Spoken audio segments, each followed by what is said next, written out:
The standard for English unit for our helpers. એની અંદર આપણે આગળ જોઈએ સ્વાધ્યાય પોથીમાં તો હુ અને વોટ છે. તો અગાઉ પણ આપણે પહેલા સેમિસ્ટરમાં પણ આ બંને શબ્દો જોઈ લીધા હતા કે હુ એટલે હુનો અર્થ થશે કોણ. કોઈ પણ વ્યક્તિ વિશે માહિતી મેળવવા માટે આપણે હુ વડે પ્રશ્ન પૂછાય છે.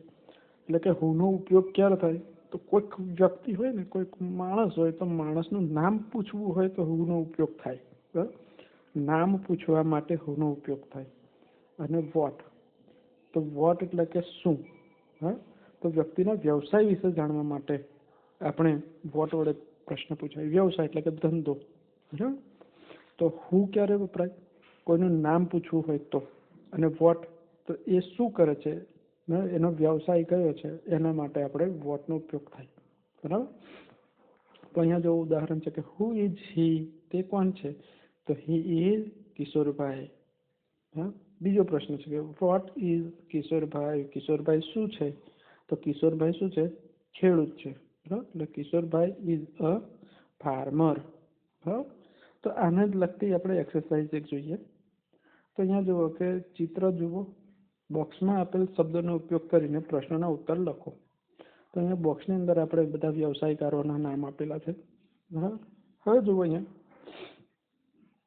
ચિત્ર છે, ચિત્રની નીચે નામ લખેલું છે વ્યક્તિનું. બરાબર, અને એમનો વ્યવસાય તો ચિત્રની અંદર દેખાય છે. જેવો પહેલો પ્રશ્ન છે કે હુ ઇઝ હી, તે કોણ છે, તો તે કોણ છે, તો અહીંયા નામ લખેલું છે નીચે. બરાબર, રામુ, તો he is Ramu. What is Ramu, Ramu શું છે, તો જુઓ અહીંયા એ શું કરે છે રામુ, તો છોડને પાણી પાવે છે, એટલે કે ગાર્ડનર છે. બરાબર, એટલે રામુ ઇઝ અ ગાર્ડનર. હા, એ જ રીતના અહીંયા ચિત્ર જુઓ કે આ ચિત્ર જુઓ. પહેલો પ્રશ્ન છે કે હુ ઇઝ સી, તે કોણ છે, તો તે કોણ છે એટલે કે હુ વડે પ્રશ્ન પૂછ્યો છે એટલે આપણે શું લખવાનું છે, નામ. નામ શું છે, અહીં ચિત્ર નીચે છે મીના. બરાબર, તો આપણે લખવાનું કે C is Meena. What is મીનાબેન, મીનાબેન શું છે, તો જુઓ અહીંયા એ શું વ્યવસાય કરે છે, ટીચર છે. બરાબર, તો આપણે જવાબ લખવાનું કે મીનાબેન ઇઝ અ ટીચર. હા, એ જ રીતના જુઓ કે હુ ઇઝ હી, તે કોણ છે, તો he is Devjibhai. What is Devjibhai, તો દેવજીભાઈ શું છે, તો દેવજીભાઈ ઇઝ અ કાર્પેન્ટર. આગળ જોઈએ હુ ઇઝ હી, તે કોણ છે, તો અહીંયા જો એમનું નામ લખેલું છે. બરાબર, તો હી ઇઝ એ ના આવશે. હા, અહીંયા ભૂલથી હું બોલ્યો, he is Sureshbhai. What is Sureshbhai, Sureshbhai શું છે, તો જુઓ શું છે, ટપાલી છે. બરાબર, તો શું લખવાનું કે Sureshbhai is a postman. Who is he, એ કોણ છે, તો તે એટલે કે he is Manubhai. What is Manubhai, Manubhai શું છે, તો મનુભાઈ ઇઝ અહીંયા જો શું કરે છે, બૂટ સીવે છે, એટલે કોબલર. હા, તો Manubhai is a cobbler.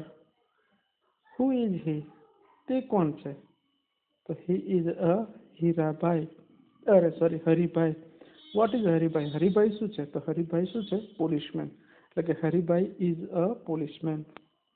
Who is હી, તે કોણ છે, તો તે કોણ છે, Shivabhai. He is Shivabhai. What is Shivabhai, Shivabhai શું છે, તો શિવાભાઈ ઇઝ અ પોર્ટર. બરાબર, તો આ રીતના આપણે આ એક્સરસાઇઝ અહીંયા પૂરી કરવાની છે. એના પછી આ તમારે હોમવર્ક છે. એના પછી બંધ ન બેસતા હોય તેવા શબ્દની ફરતે ગોળ કરવાનું છે. એટલે કે અહીંયા રેડ, બ્લુ, ગ્લાસ, ગ્રીન અને પર્પલ. તો અહીંયા જુઓ રેડ છે, બ્લુ છે, ગ્રીન છે અને પર્પલ, આ 4 કલર છે. પણ અહીંયા ગ્લાસ છે, તો ગ્લાસ એ અલગ પડે છે, તો એની આગળ આપણે રાઉન્ડ કરવાનું છે. આ પણ તમારે હોમવર્કમાં કરવાનું છે. બરાબર.